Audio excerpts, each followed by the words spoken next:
লোকটা বেকার ছিল। তার কোনো কাজ ছিল না। কেবল শখ ছিল নানা রকমের। ছোট ছোট কাঠের চৌকায় মাটি ঢেলে তার উপরে সে ছোট ছোট ঝিনুক সাজাতো। দূর থেকে মনে হতো যেন একটা এলোমেলো ছবি। তার মধ্যে পাখির ঝাঁক কিংবা এবড়ো থেবড়ো মাঠ। সেখানে গরু চড়ছে কিংবা উঁচু নিচু পাহাড়। তার গা দিয়ে ওটা বুঝি ঝর্ণা হবে কিংবা পায়ে চলার পথ। বাড়ির লোকের কাছে তার লাঞ্ছনার কোনো সীমা ছিল না। মাঝে মাঝে পণ করতো পাগলামি ছেড়ে দেবে, কিন্তু পাগলামি তাকে ছাড়তো না। কোনো কোনো ছেলে আছে না, সারা বছর ফাঁকি দেয় অথচ পরীক্ষায় খামাকা পাশ করে ফেলে। এর সেই দশা হলো। সমস্ত জীবনটা অকাজে গেল, অথচ মৃত্যুর পরে খবর পেল যে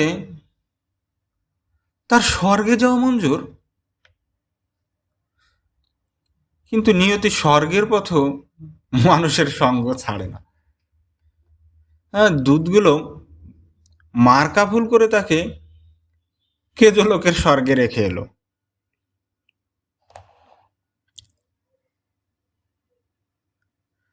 আহ, এই স্বর্গে সবই আছে, কেবল অবকাশ নাই। এখানে পুরুষরা বলছে হাঁপ ছাড়বার সময় কোথা, মেয়েরা বলছে চললুম ভাই, কাজ পড়ে আছে। সবাই বলে সময়ের মূল্য আছে, কেউ বলে না সময় অমূল্য। আর তো পারা যায় না বলে সবাই আক্ষেপ করে আর খুশি হয়। খেটে খেটে হয়রাম হলুম, এই নালিশটাই এখানকার সঙ্গীত। এ বেচারা কোথাও ফাঁক পায় না, কোথাও খাপ খায় না। রাস্তায় অন্যমনস্ক হয়ে চলে,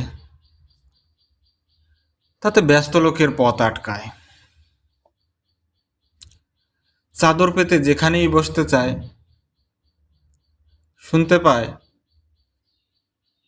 সেখানেই ফসলের ক্ষেত, বীজ পোতা হয়ে গেছে। কেবলই উঠতে হয়, সরে যেতে হয়। ভারী এক ব্যস্ত মেয়ে স্বর্গের উৎস থেকে রোজ জল নিতে আসে। পথের উপর দিয়ে সে চলে যায় যেন সেতারের দ্রুত তালের গতের মতো। তাড়াতাড়ি সে এলো খোপা বেঁধে নিয়েছে, তবু দু চারটে দুরন্ত আলো কপালের উপর ঝুঁকে পড়ে তার চোখের আলো দেখবে বলে উকি মারছে। স্বর্গীয় বেকার মানুষটি একপাশে দাঁড়িয়েছিল, চঞ্চল ঝর্ণার ধারে তমাল গাছটির মতো। জানলা দিয়ে ভিক্ষুককে দেখে রাজকন্যার যেমন দয়া হয়, মেয়েটির তেমনি দয়া হলো।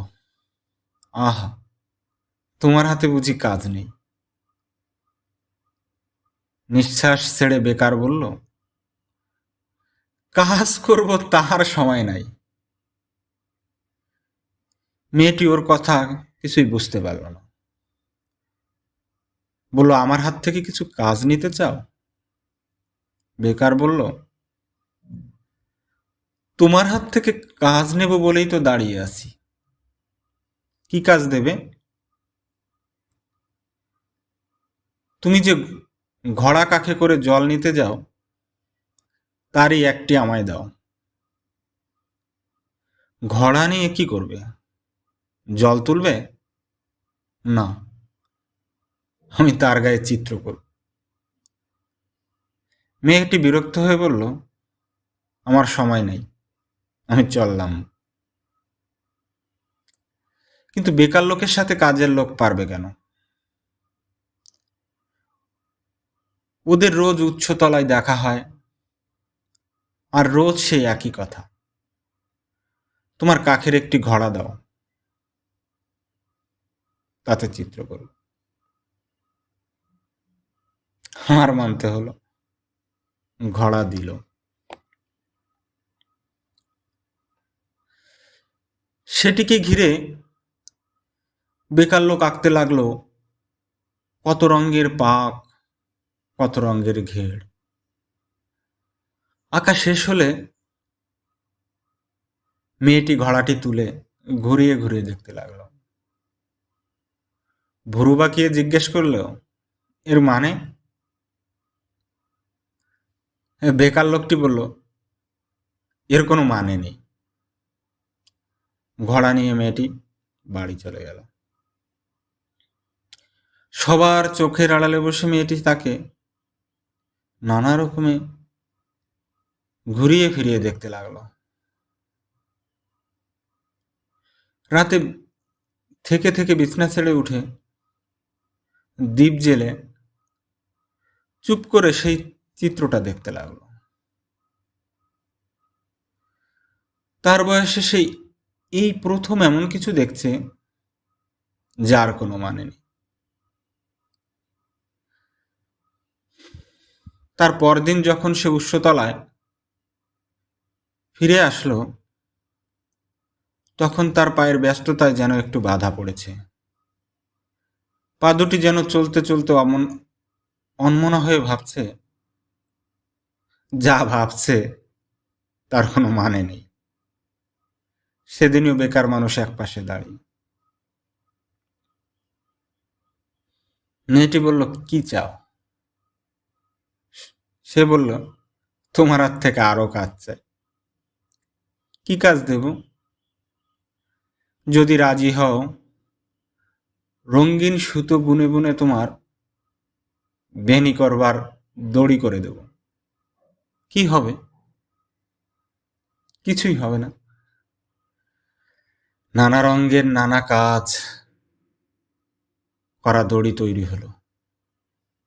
এখন থেকে আয়না হাতে নিয়ে বেনি বাঁধতে মেয়েটির অনেক সময় লাগে। কাজ পড়ে থাকে, বেলা বয়ে যায়। এদিকে দেখতে দেখতে